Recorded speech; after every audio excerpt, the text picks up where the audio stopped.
The next speakers that are going to be presenting are Dr. Stefania Merlo and Dr. Rebecca Roberts. Dr. Stefania Merlo is the Remote Sensing Data Coordinator and Project Manager of the Mapping Africa's Endangered Archaeological Sites and Museums project. She's the Senior Research Associate at the MacDonald Institute for Archaeological Research at the University of Cambridge. She was a lecturer in computing archaeology at the University of Botswana and senior lecturer in GIS at the University of the Witwatersrand in South Africa. Her research focuses on the application of digital technologies for the understanding and dissemination of histories of settlement and landscape dynamics over the past 500 years. She has directed archaeological research projects in Libya, Sudan, Botswana, and South Africa. She is currently the PI of the AHRC-funded project, Reframing the African Past, using museum collections and digital storytellings to increase accessibility for and participation by low-resource audiences. Dr. Rebecca Roberts is the project coordinator of the Mapping Archaeological Heritage in South Asia project and a research associate at the MacDonald Institute for Archaeological Research and the Fitzwilliam Museum at Cambridge. Her PhD research explored the relationship between climate, subsistence strategies, and land use in the late Bronze and early Iron Ages in Kazakhstan through phytolith analysis. She has previously worked in building cultural heritage databases while at Birmingham Archaeology, and recently curated an exhibition of Iron Age gold from Kazakhstan at the Fitzwilliam Museum. Dr. Stefania Merlo and Dr. Rebecca Roberts will be presenting on open data for open research, reflections on the curation of digital archives for heritage management in the global south. Let's give them a warm welcome.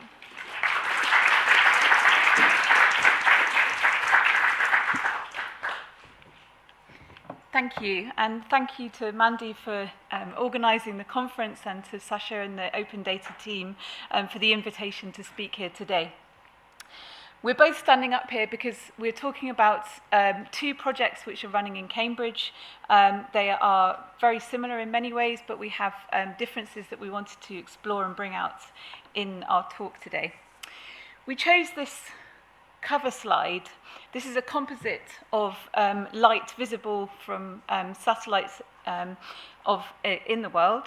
And we chose this because you can see the differences in population distribution, land use, in what we're calling collectively the global south. But of course, we're not talking about a homogeneous space, and we're not talking about a homogeneous context.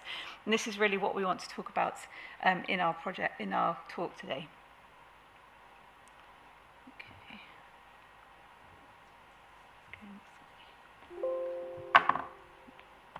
Sorry, there we are.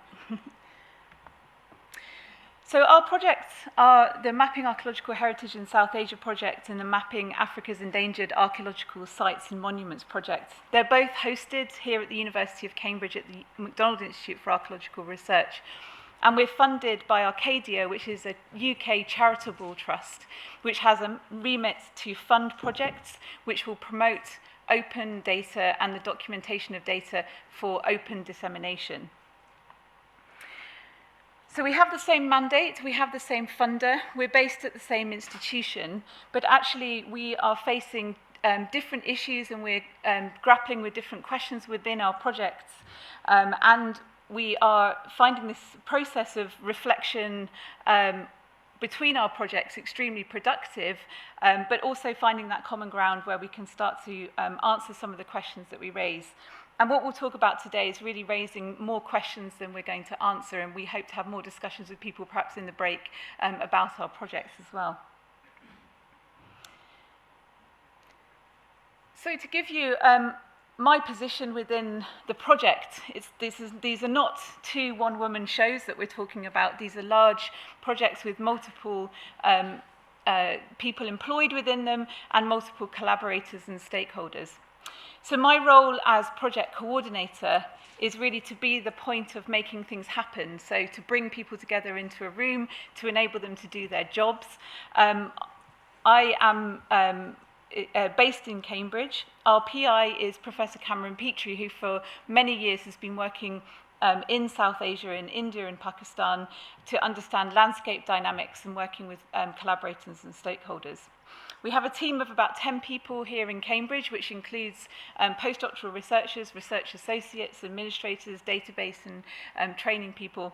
And we have people from across the world really working in our project, including, of course, postdocs and research assistants from South Asia. So we're trying to build a project which is collaborative in its nature. We also work with partner institutions in India and Pakistan, which includes universities, directorates of museums, and other cultural organizations. And we engage with other government organizations, such as the Department of Agriculture, Departments of Urban Planning within universities as well. The reason why these projects exist is because heritage faces threats, including from agricultural development, urban expansion, looting, and climate change. Without documentation of heritage and without open knowledge about the heritage, there is no way of identifying which archaeological sites and which heritage monuments might be under threat, which could then, in many cases, perhaps be silently bulldozed, for example, and without that protection in place and without the knowledge about what's there, there's no way of providing the protections for cultural heritage. And this is something that our stakeholders are particularly keen to use, are these tools for heritage management. So enabling, for example, the director of the museum to be able to identify, is this site at risk of flooding? Is there urban expansion which might be threatening the site? And having the tools and the capabilities of actually identifying this and producing reports which can then go into higher government levels to then identify risk and start to protect heritage as well.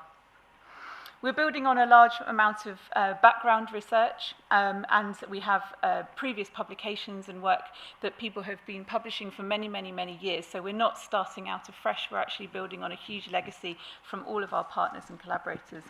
I'll hand over to Stefania to describe her project.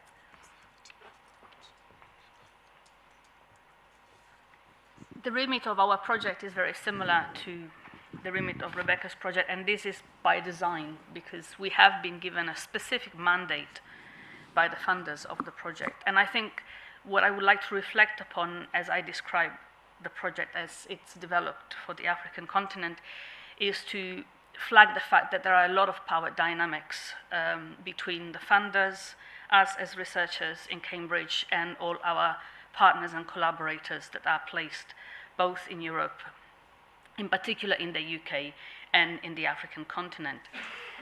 One second thing to flag, and again, against the homogeneity of discussing of the concept of the Global South, is that our project carries this grand name, Mapping Africa's Past, but in reality we're only working in 8 countries that are extremely different, extremely diverse, and contain archaeology that is very different, and it's looked after very differently by the custodians in these countries.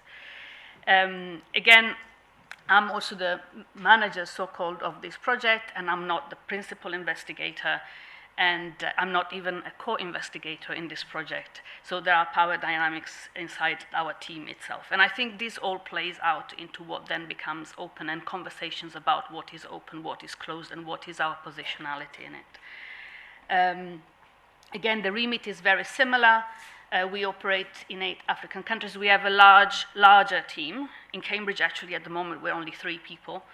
Our collaborators are placed in academic institutions in the UK, and then we have 3 hubs, one in Kenya at the British Institute in Eastern Africa, one in South Africa, which is actually not one of the country partners, but it has a university, the University of Witwatersrand, for where I come, so it's just coincidental that this is a partner.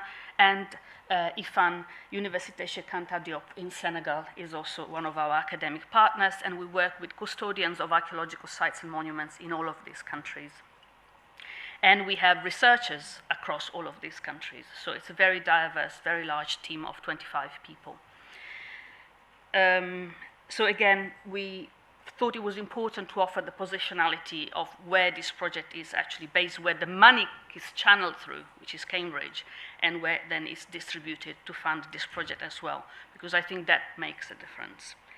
So now, after having offered a very brief overview of what we do and how we're structured, we can start getting into what we are talking about today. We feel very strongly that in the discourse of open research, open science, open access, open data, we have to emphasize the fact that we often mean digital data nowadays. We don't take a lot of time reflecting on what is happening to non-digital data, what we call legacy data, old data. And I think this is important because it offers a particular lens through which we have conceptualized open and we talk about it. And this lens, I think, increases some of the divides that we are trying actually to curb with the concept of open. So the existence of digital data is somehow a premise to open research and open science. This is a map of World Heritage Sites in the world, and I want you to reflect upon the very well-known fact, obviously, between heritage practitioners that the majority of these sites are located in particular parts of the world and exclude other parts of the world. This obviously is a power dynamic that is created by many causes, but I think is also being perpetuated by the fact that if we compare the map of the distribution of World Heritage Sites with a map, for example, of this, which is a portal of heritage data, we can start seeing some patterns of how the production and distribution of heritage data is having an impact also on what heritage and whose heritage we're actually representing. And one of the complaints of our stakeholders actually about being able to list their countries into the World Heritage List is that they've asked for dossiers that rely more and more increasingly on the existence of digital data that represents the sites, and they do not exist. So the reason why a project like ours is of importance is that what we're trying to do is to transform paper and legacy data into digital data. An issue with this is that the majority of the materials on paper that we have in our partner organizations, by design, is a colonial archive.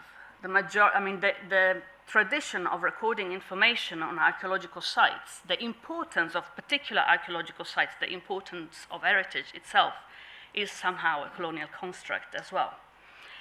And so obviously we are digitizing and scanning all of these so-called legacy records that consist of maps, forms, catalogs of sites with their spatial location that are actually contained in the collections of the museums we collaborate with. In one copy, in paper, we're digitizing them, and obviously it is felt by our partners that it is an important exercise to do because it's the only copy that they have. But obviously these archives come with issues. They are colonial archives. They are, for the great majority, from the 1940s until sometimes the 1980s, records of archaeological sites that were made and are named with the name of normally white men, that have gone, discovered the site, reported them, and obviously then these were aggregated in the national authorities that nowadays are managed by local people, but were constructed during the colonial period. And this is the way it is, but it is somehow problematic because creating a digital archive from a paper archive without asking ourselves whose voices are we representing. Are we just replicating information that comes from a colonial archive into a new digital archive and branding it as new without asking ourselves, what are we doing here? How can we intervene in this archive to change it? And so our question to ourselves, because we have such a diverse team, is that do changing the actors that create the new archive change the archive? What responsibility do we have during this intervention? Or are we not changing anything at all? Another thing that we wanted to flag is that one of the mandates of our project is to use remote sensing to identify and map archaeological sites in the countries where we are operating that are not known. And there are millions of sites in India and Pakistan and in Africa that are not known of for a variety of reasons, inaccessibility, the fact that these countries are very large, some of them are at war. So we're doing systematic work to plot archaeological sites using open access imagery from Google Earth Pro. Very simply, you just sit down, look at an image, start plotting. This is a map of funerary monuments in northern Kenya.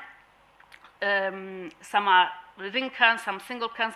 You can see there are hundreds of dots in this area, which is quite small. And here are just the statistics of how many sites we have been able to digitize in the project since the incept 3 years ago, almost 50,000 sites in the countries where we're operating. All nice, all well, you can see there still a fraction of the area of these countries, but the question is, okay, we found the sites, what do we do with this information? Should we just publish it openly to everybody? Are there risks in doing this? Do we do it without actually the permission of the national authorities?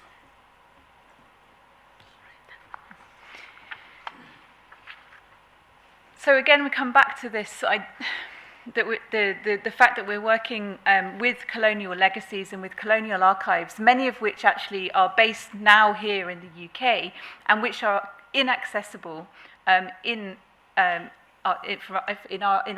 case, India and Pakistan. So I'm going to talk very briefly about a specific collection, which is the Survey of India map collections. So the British documented, they mapped South Asia, they mapped it in great detail at a scale of 1 inch to 1 mile in the late 19th and early 20th centuries. And this was a process of control, military and economic control. And during the process of this, they created these incredibly detailed maps, many of which actually inadvertently, in most cases, record a lot of archaeological heritage. Copies of these map sheets were deposited in copyright libraries, which includes the British Library, Cambridge University Library, the Bodleian Library, and the National Library of Scotland, and also in archives, for example, the archives in Dehradun in India, and in the map archives in Pakistan, which are currently managed by as a military asset. So access to these map archives, in theory, is open at the moment. In theory, anybody could go to the British Library and ask to see these maps. But of course, if you wanted to go and do that, you would need to buy a plane ticket, you're going to need to stay in London, and it's, in practice, incredibly inaccessible. There is limited access at the moment for researchers in India and Pakistan to access these map sheets. And often, if they're accessible, they're not able to be photographed and used for research. So one of the things that we are doing is scanning these map sheets to actually make them accessible and to make them available and searchable globally, and particularly for our partner researchers in South Asia who want to be able to work with these map collections.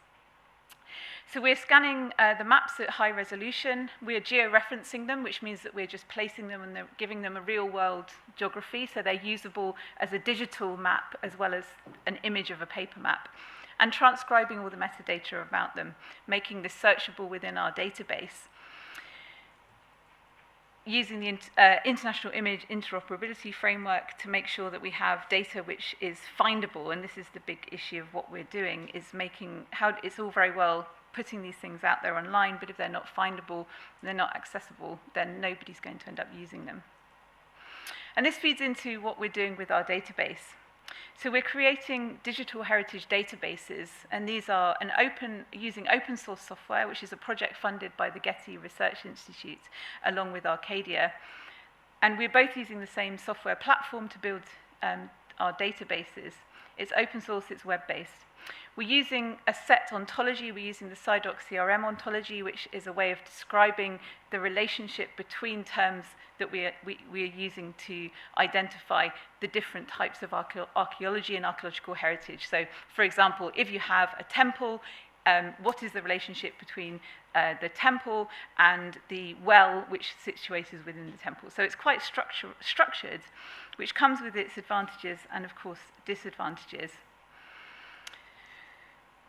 So the standardization issue is something that we need if we want data to be usable by machines, but of course people don't often think in these standardized terms. So we are working to try and create vocabularies and recording standards that actually accommodate the differences within our different projects and within our different different countries.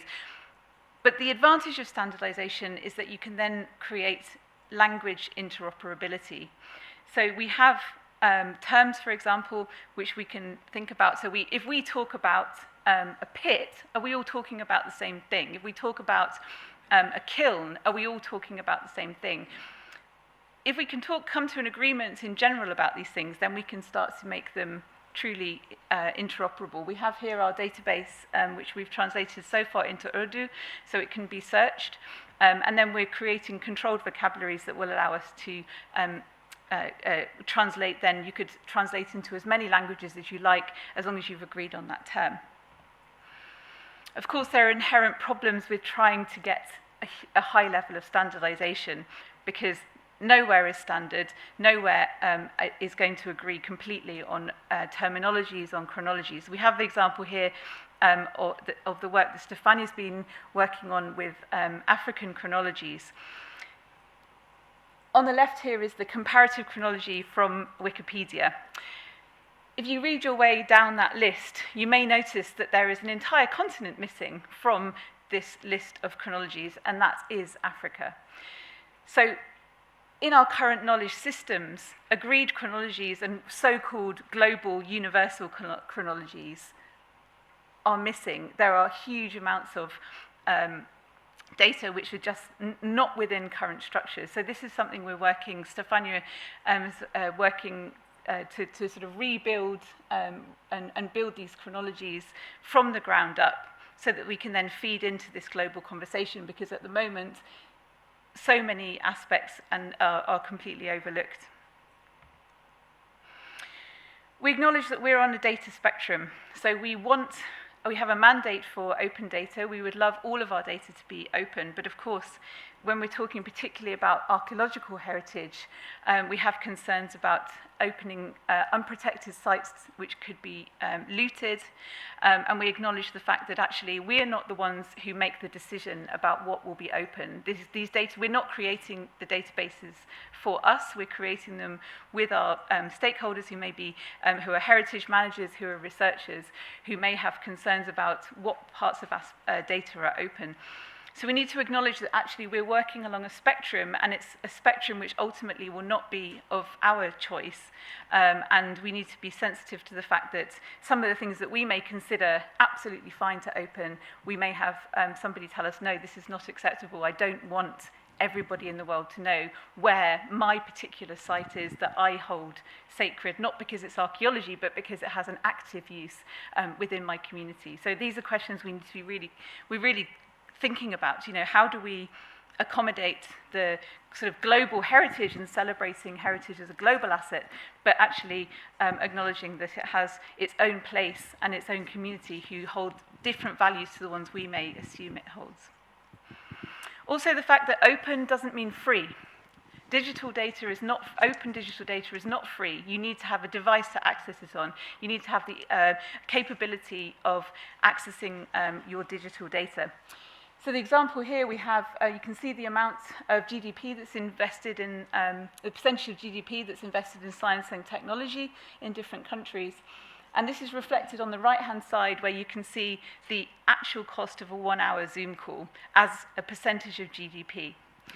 So even though a Zoom call might cost you the same amount, it's equal, everybody pays the same amount to have their Zoom call.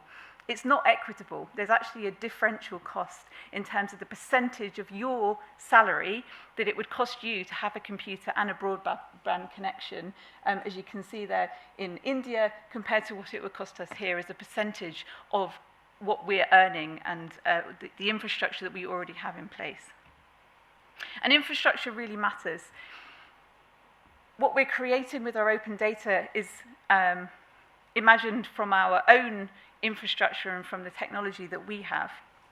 But this is not the way that many people may be accessing it in other countries, in other places that we're working with. So you can see here, the far left graph shows the individuals who are using the internet, and we're comparing here Kenya, South Africa, the UK, India, Pakistan, Senegal, and Sudan. So you can see there's a sliding scale of how many percentage of population who are online.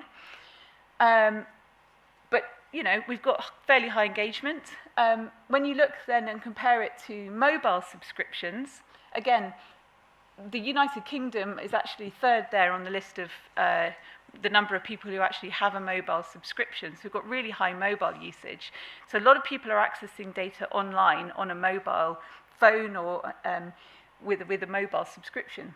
If you compare that on the right-hand side to fixed broadband subscriptions, you suddenly see the difference in what's happening with how people are accessing data.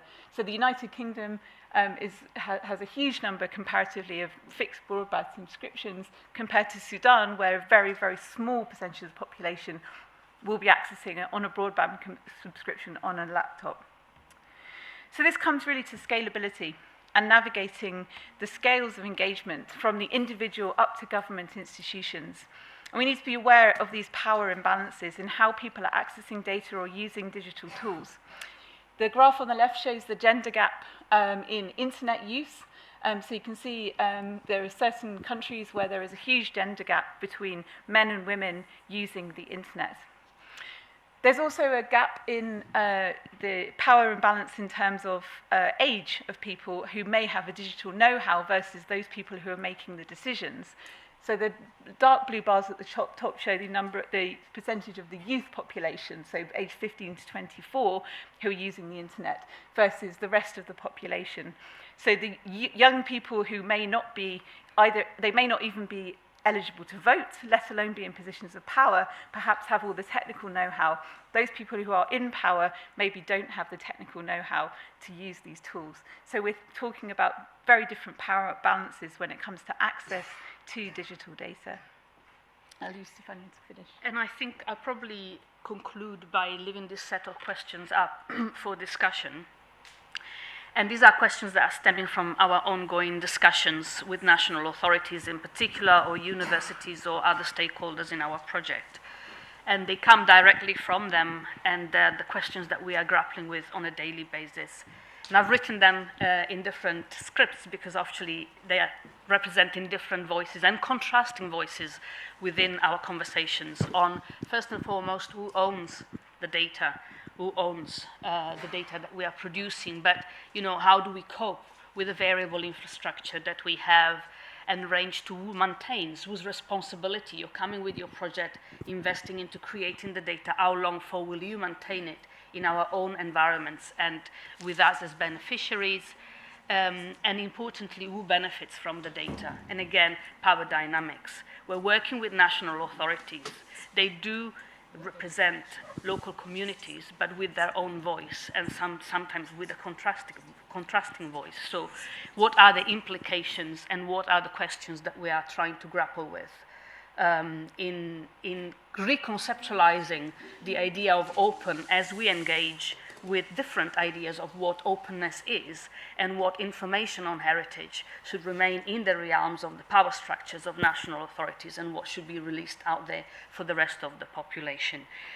I think we're probably out of time, but basically the ultimate aim is to go towards a sustainable open research project. So what are we doing to get there as projects, but also as a community? And how many questions do we have to keep asking ourselves on a daily basis, okay, for not replicating those patterns, those colonial patterns that continue being replicated in the paper, in the digital, and in everything that we do in our research contexts.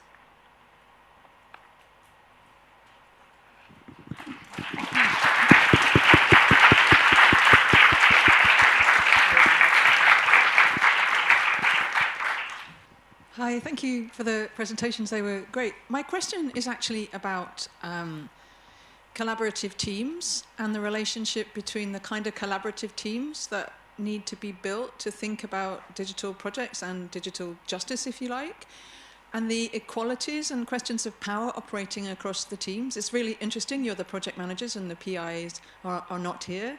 And there are questions about who speaks, and I think those questions clearly relate also across the teams in the different countries involved as well. So how does do questions of open scholarship relate to questions of the constitution of research teams? And how does that relate to digital processes as potentially recolonizing or decolonizing as events? Yeah, no, it's a really good point. I think for us, you know, it goes back, it runs through every aspect of what we do. For example, one of the things that we're really working on within our team is hiring practices.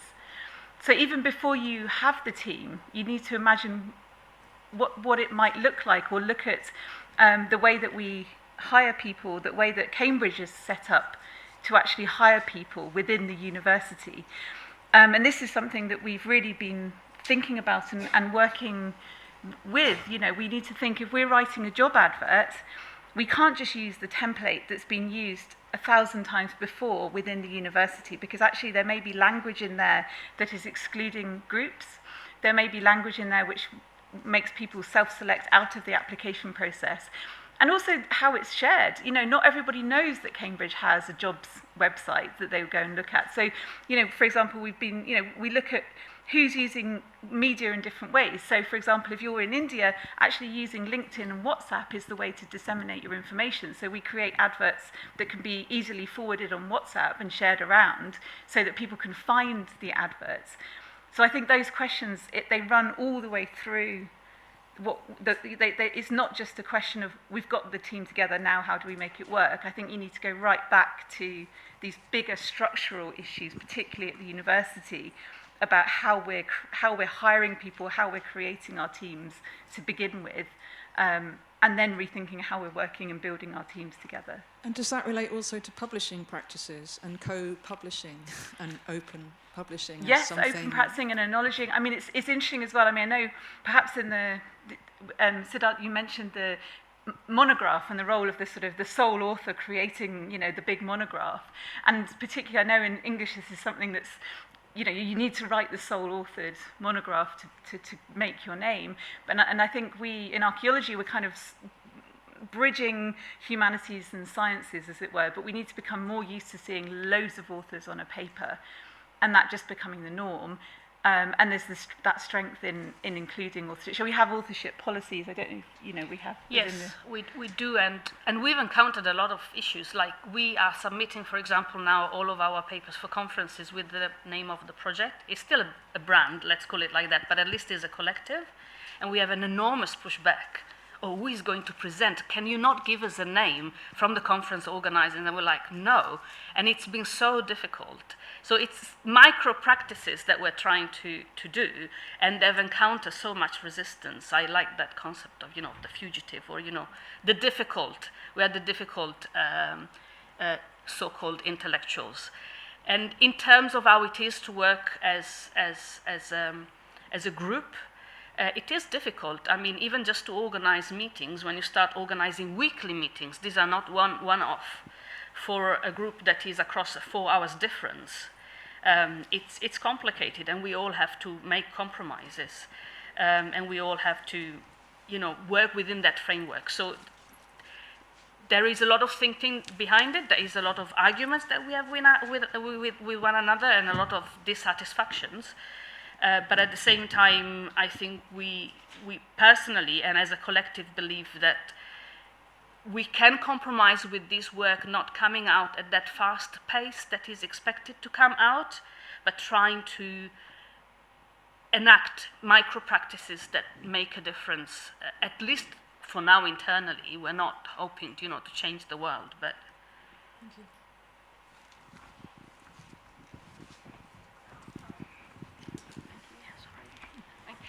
Thank you, everyone.